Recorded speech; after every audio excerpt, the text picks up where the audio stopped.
I started Staple in '97, I was hand silk screening every Staple shirt out of Parsons School of Design. There was a silk screen lab on the 4th floor, and I would break in because they didn't let you print on shirts, you know, a lot of shirts out of Parsons. So I would go in after hours, leaving the silk screen lab window unlocked, and I would literally crawl through the window with a pillowcase full of shirts and silk screen through I had my own sweatshop going all night long.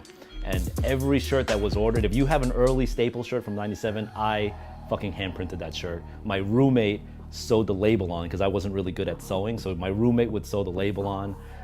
It was crazy. I mean, and as the order started to get bigger, and when I say bigger, I mean 40 pieces. Hip hop is probably 50% or more of the reason why Staple even exists. The music that was happening then was so inspirational to me. It just fed my whole psyche, you know. The thing is though, hip hop fashion at the time was really dominated by the FUBU, Rocawear, Pelle Pelle, you know, Karl Kani, Cross Colors. That was really dominating hip hop fashion. I was really into hip hop music all the time, but I couldn't rock that fashion. So to me, there was a disconnect between hip hop fashion and the hip hop music.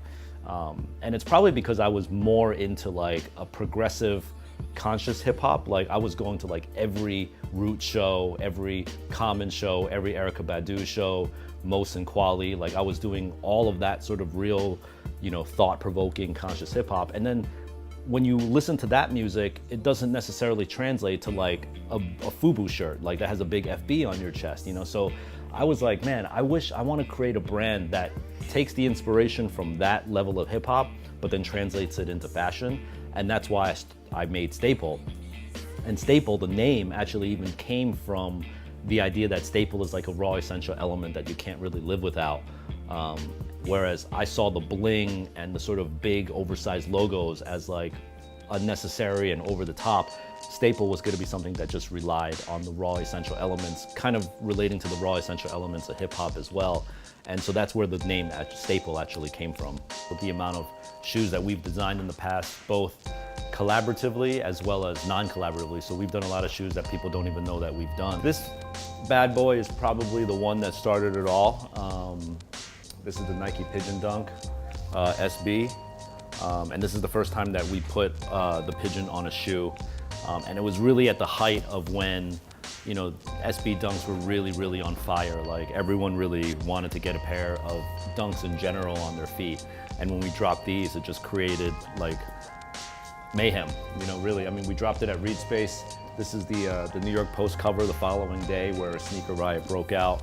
And I mean, there's mad videos and commentary on this.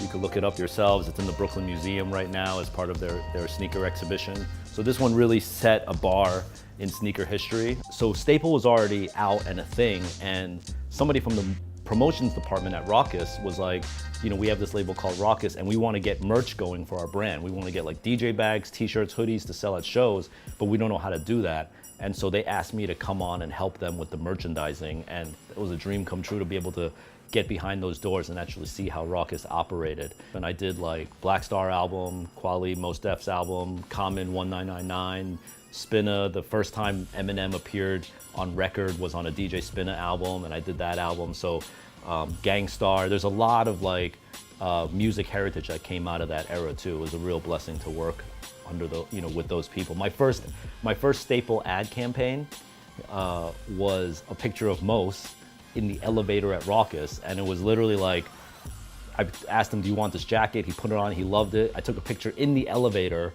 not even thinking this is gonna be for an ad. I was just take a picture in the elevator, and then, you know, I showed it to him. I was like, do you mind if we use this as an ad? He's like, of course. It's awesome. That would never happen today. We've never done a focus group. We've never done any trend research or consulted anyone to see if is this on target for next year? We just believe in what we do, and if we feel like we're gonna rock it, it usually works out right.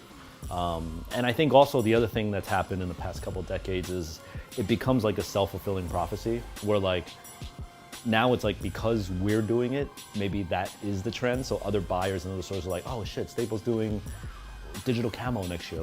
Maybe that's gonna be a thing. You know what I mean? So now they look to us. So it's kind of but we're literally still also in the dark. But because we feel we want to do it, we just do it, and maybe it becomes trendy, you know? Our brand has been growing in the past 3 years a ton. And I think a lot of it is responsible because of hip hop culture.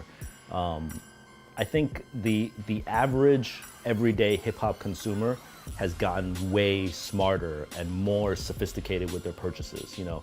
And I credit that fully to the Pharrells and Kanye West of the world, who opened up the mind of the average hip hop guy to be like, yo, it's not just about, you know, t-shirt and kicks. Like, understand fabrication, understand a designer or a fashion show, and like, you know, a fashion photography and a lookbook. Like, and now it's crazy. These kids now, they know the ins and outs of everything that has to do with a fashion brand. So I think a brand like Staple, who has had this long heritage in underground street culture, is perfect for any kid who wants to sink their teeth into a story.